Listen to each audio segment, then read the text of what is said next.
Good morning, ladies and gentlemen. I hope you liked what my cadet midshipman Amrindra Narayan Singh shared with you.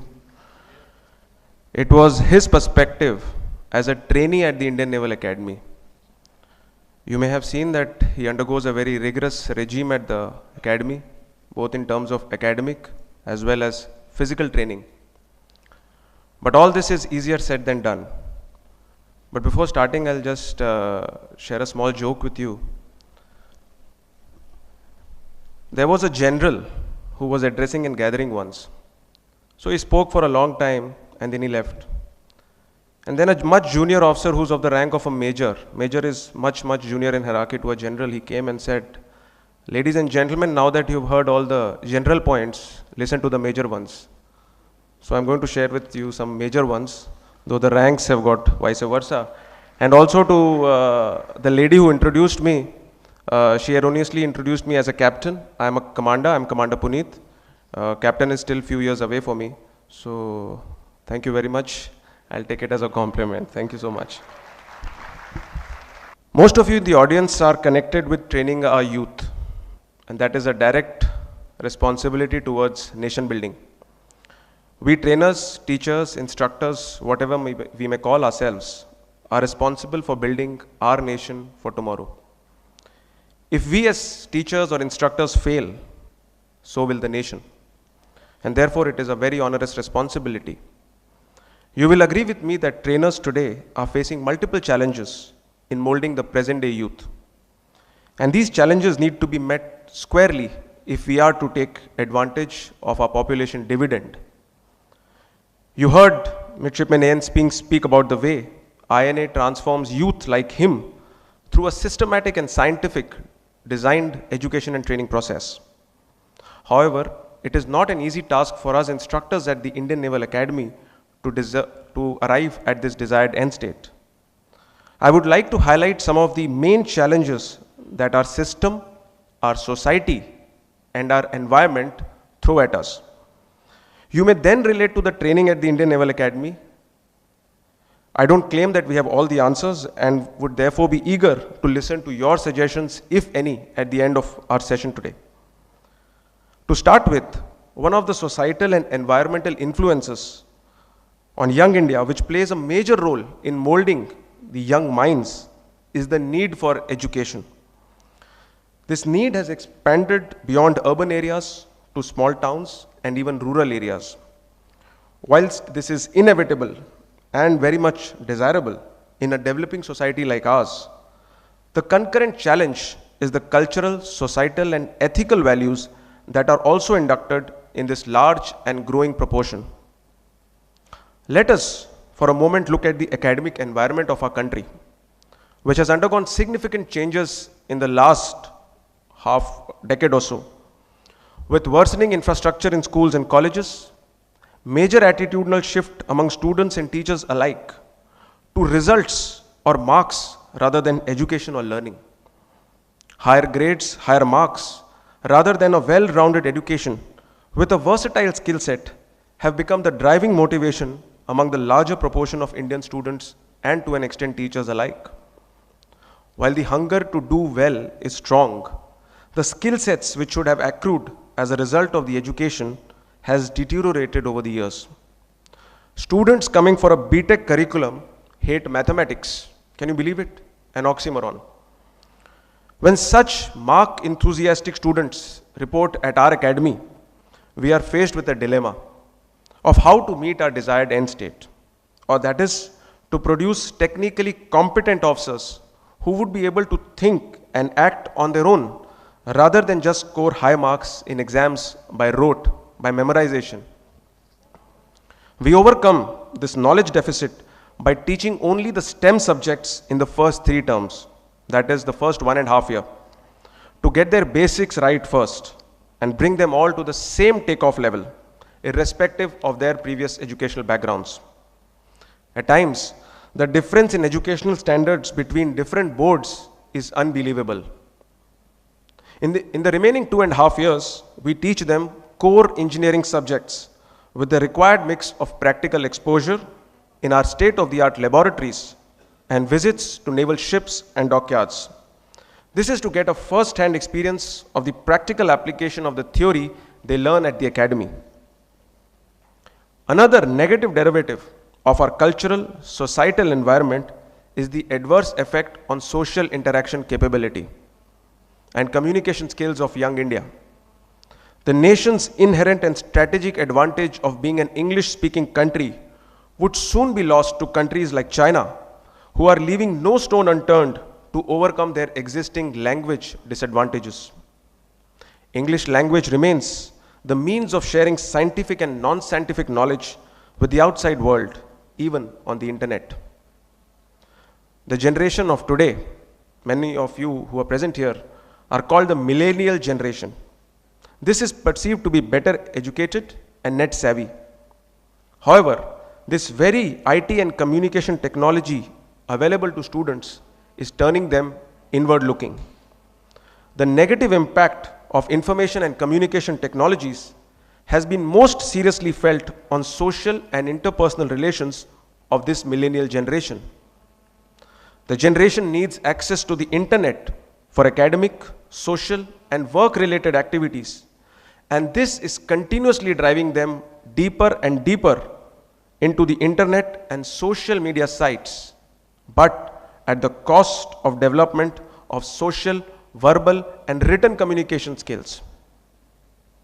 The generation is happier WhatsApping friends and colleagues rather than speaking to him or her.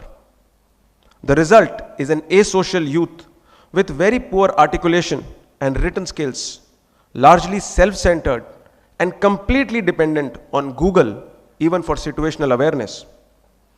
They do not consider it necessary to be aware since Google provides all the answers.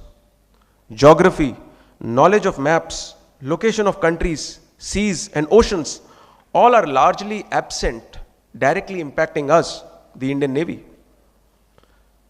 A related aspect to this is personal grooming, which is conspicuous by its absence even among large portions of urban Indians, leave alone semi-urban or rural areas. Challenges of merely meeting day-to-day living requirements take away a major part of our daily endeavor, leaving very little time or energy for important aspects like grooming. The harsh living and working conditions that exist in very large tracts of our country directly impact standards of personal and community hygiene. This directly affects the first and last impression. Every profession is seen as just another job, and there is no seeking of the greater ideal, which is an essential element for motivation. Motivation is what drives us to perform even better than our innate ability and is necessarily for something beyond money or status. Hence the need for a greater ideal. Harsh though it may sound, most schools and colleges in India are the crucible of these emotions and most have failed. The large number of young people seeking to join the Teach India project is a direct pointer to our failure as trainers to provide the schooling desired at the ground levels. We at the academy have to work very hard and have made addressing all these shortfalls our key result areas as part of our grooming and mentoring processes. Our English syllabus now includes specific modules from the British Council that they use to teach reading, writing, listening and speaking English across the world and have adapted them for use with Indian stories and incidents that our cadets can easily relate to. To address the poor articulation in English, formal prepared talks for all cadets are conducted under the supervision of an instructor. We also provide training opportunities to the cadets through roundtable chats or group discussions, debates, declamations, and seminars to express themselves in front of a large audience to boost their confidence. We conduct events to boost the social interaction abilities, cadets' mess social functions, and a traditional Indian Naval Academy ball for passing out courses allows cadets to socially formalize with officers and families. Other aspects of grooming include personal hygiene, fine dining, dressing etiquettes, enhancing knowledge to appreciate fine art performances, etc. Another serious lacune that will have long-term consequences on our society is the declining interest shown by our youth towards physical fitness and actual playing of sports and games, and not merely playing games on PlayStations, TVs, or computers. Sports, ladies and gentlemen, play an important role in not only the physical development of a youngster, but also teaches them teamwork, develops in them a sense of camaraderie, winning spirit, sportsmanship and fair play, leadership, strategic thinking, resource planning, and also decision making. Television, computer games, mobiles, and parents pestering their children to only study at the cost of outdoor activities all contribute to increasing lack of overall development in our youth. This has a serious bearing on the health and well-being of our future society, further worsened by bad food habits. Towards our commitment of nation building and to correctly harness the power of our youth, the Indian Naval Academy assumes that a cadet or a trainee has never run, swum, or played a game in his life when he joins. Right from his first term, a cadet is gradually built up physically through a scientifically designed program that slowly loads the body so as to build and not crumble under the pressure to meet the exacting physical requirements. By the time a cadet reaches his fourth term, which is halfway of his training regime at the academy, he is ready to take on any amount of physical strain without buckling under pressure. Similarly, professional coaches in various sports formally teach cadets to ensure that our cadets learn all major games at the academy.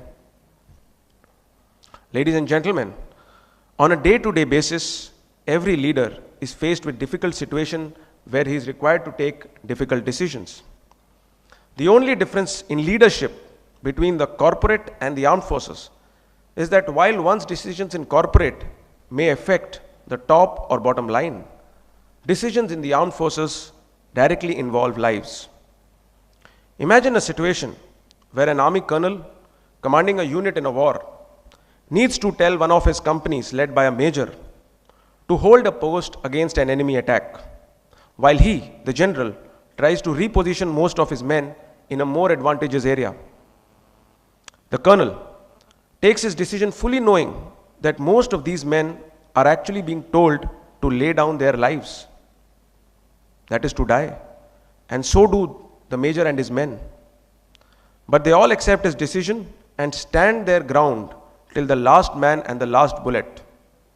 About 50 guys in this situation will surely die.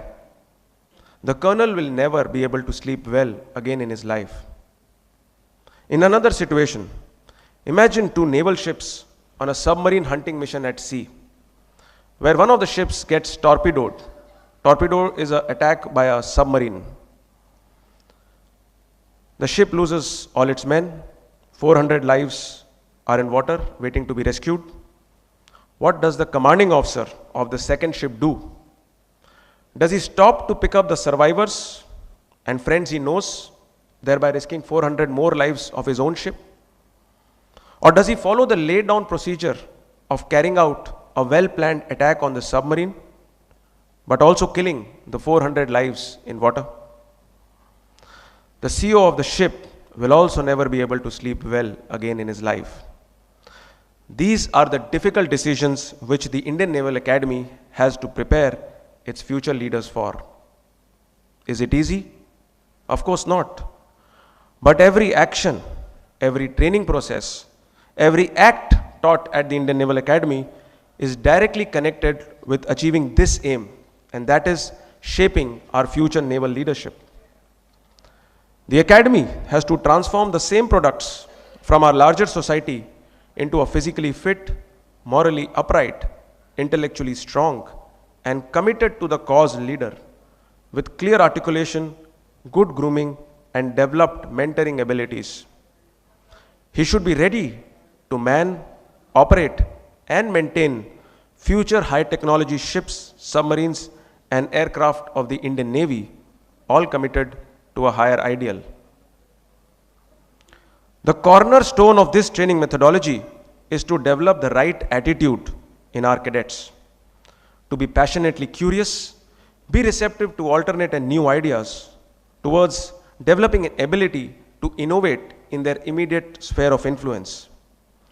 Today, ladies and gentlemen, when the virtues of discipline, mental ability, physical fitness, honesty, loyalty, and the higher ideal are all rapidly losing relevance in our society or finding very narrow definitions, the Indian Naval Academy remains committed to inculcate in our future naval leaders the Navy's core values of duty, honor, and courage, as the nation needs disciplined soldiers led by upright officers. With that, I have finished, ladies and gentlemen. I'll be glad to take on any questions, any queries, any doubts, any clarifications from you. Thank you.